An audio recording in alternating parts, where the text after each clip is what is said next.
खुलुमबाय आं निजोम बसुमतारी एनबि क्रिस्टनि इउट्यूब चेनेलाव नोंथांखौ बरायबाय लोगोफोर दिनै आं मोनसे दुखुनांथाव भिडिअ लानानै फैदों एक्चुअली आं बेबायदि भिडिअ खालामफेरनाय जायाखैमोन नाथाय मोननैबो नखरनिफ्राय आंनियाव खावलायनायखाय आङो बिथांमोनखौ बे भिडिअनि गेजेरजों हेफाजाब होनाय जागोन साननानै आं बे भिडिअखौ खालामनाय जादों गोनां फिसाय गोनां हिनजाव आरो सासे नखर जाखानाय बिसाया बिसोर सानैजों खालामदों बे बाथ्राखौ आं नोंथांमोननो फोसावनो आरो खोन्थानो आरो बिथांमोनखौहाय जेरावखि लोगो मोना मानो बिथांमोनखौहाय हमनो थाखाय नैबे भिडिअखौ खालामनाय जादों स' आं बे फट'आवनो नोंथांमोननो गासै फट'खौ होखानाय जाबाय आरो कन्टेक्ट नाम्बार होखानाय जाबाय अननानै नोंसोरो हेल्प खालाम बे जाय थांदों बे हिनजावनि मुङा उदांस्रि नार्जारी गामि बेंटल दिवलगुरि डिस्ट्रिक्ट चिरां बिटिडि आसाम आरो जाय लांदों बेनि नामा खरगेन हाज'वारि गामि बेंटल जागुरि पिअ बेंटल डिस्ट्रिक्ट चिरां बिटिडि आसाम बिसोर गामि खाथिनिखा बिसोर सिगांनिफ्रायनो बेबायदि फनजों बेबायदि सोमोन्दो लाखिदोंमोन रायलायदोंमोन होननानै जोङो मिथिनो मोन्दों दा मोननैबो नखरनिफ्राय आङो बेबायदि खबर होदों उदांस्रि नार्जारीना सानै गथ' दं आरो सासे बिसाय दङ दा सिबाय गथ'आ आनिथानि ओरैनो दङ नोंथांमोना फट'आव नुखाबाय जानांगौ आरो जाया लांदों खरगेस्वर हाज'वारि बेनि बिसि दङ अनजालि बिसि बिथांनिफ्राय जोङो गुसुं बिबुंथिखौ जों दा खोनानो मोनगोन माबायाव लानांखादों मोना टाइमाव ओमफ्राय बेखौ दा रायजो राजाफ्रा मा खालायनांगौ थाबैनो फट' बायदिसिना दङ होनो नामा फट' दंमोन ना दंखायो दा बे फट'खौ नायनानै बे फट'खौ नायनानै रायजो राजाफ्रा हमनानै मोनोबा हमनानै हरदो आरोखि आच्छा बिसिबां जाखोनसो संसार जानानैलाय जोङो माबा जाहैबाय दा 9 बोसोर ना 10 बोसोरानो जाबाय 10 बोसोर जाबाय ओमफ्राय बियो थांनानै सानबेसे जाहैखो बियो थांनानै दिनै रुबाराव थांबायना सानदो दिनै बुधबार सानब्रै दा बेखौहाय नांथारगौ होननानै सानो नामा नोंना दा मय दङ हमनानै अबाव दं हमनानै रायजो राजाफ्रा लाबोदो आरोखि मा गामि होनो नोंनिया माबा जागुरि बेंटल चिरां ना चिरां आच्छा लोगोफोर बे खरगेस्वर हाज'वारिनि बिसिनि मुङा प्रमिला हाज'वारि बिथाङा गोबां गोसोआव दुखु मोननायजों बिथाङा डिमान्ड खालामदों खावलायदों रायजो राजाफोरखौ जेराव मोनो बेयावनो हमनानै गावनिजों खबर होनांगौ होननानैहाय बियो रायजो राजानियावहाय बियो रिकुवेस्ट खालामदों आरो जाय बिसिजों गालांजानाय जाय फिसाय बिनि मुङा राजु बिथाङाबो आंनि सिगाङाव गोबां बेबायदि दुखु प्रकास खालामदों बियो गावनि अनजालि बिसिखौ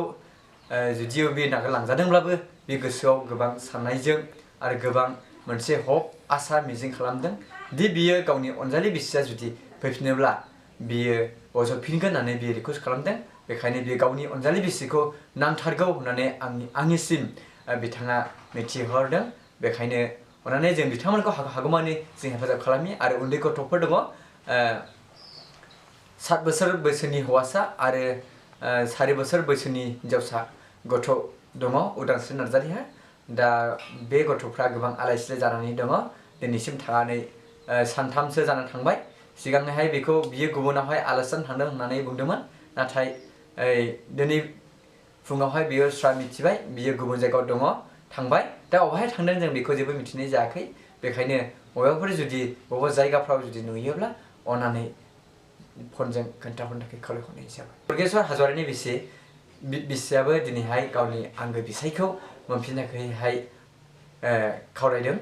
बियो दाबो फैयोब्ला अराय समनि थाखायहाय गावनि आंगो बिसाय महरै बजबनानै लाफिनगोन गनायफिनगोन होननानै आंनिसिम मिथिहोनाय जादों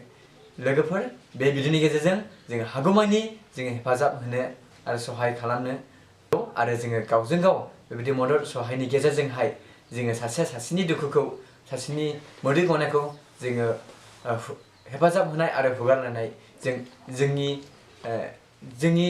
समाज आरो जोंनि थासारि आरो जोंनि गेजेरावहाय गोजोन आरो सुदेमा फैगोन दे लोगोफोर जोङो हानायमानि बिथांमोनखौ जोङो हेफाजाब आरो सहाय जों होनि जेबो जाहोन गैयाबालानो बेबायदि गाज्रि जाथाय जानायखाय बिथांमोननि गोसोआव गोबां दुखु मोनदों आरो गोबां साननांगौ बाथ्रा जानानै फैदों दि हरखाबै बेबायदि माबोरै जाखो दिनैजों सानथाम जाबाय बिसोरो फन खालामो फना सुइच अफ आरो गोबां जाथि खुरमाफोरनाव जायगाफोराव आरो बेबायदिनो सोंबाय खबर लाबाय नाथाय जेरावबो मोननो थाङाखै नाथाय बेराफारसेजों ओरै सिंग्रिनि फनाबो सुइस अफ बेखायनो दिनै बिथांमोना सानदों दि न'खर गंनैनि बायदि सानदों दि बिसोरो सिगांनिफ्राय एसे सोमोन्दो दङमोन फन रायलायोमोन नाथाय दा बिथांमोननि जे साननाय गोसोआव साननाया दिनै स्रा जाबाय जाफुंबाय जे बिथांमोना दिनैहाय सानैजों बिसोर गुबुन जायगायाव गुबुन जायगायाव स्टेटआव दोनखारलांबाय होननानै बिथांमोननि न'खरनिफ्राय आंनिसिम फोरमायहरनाय जादों। मिथिनो मोननाय बायदिब्ला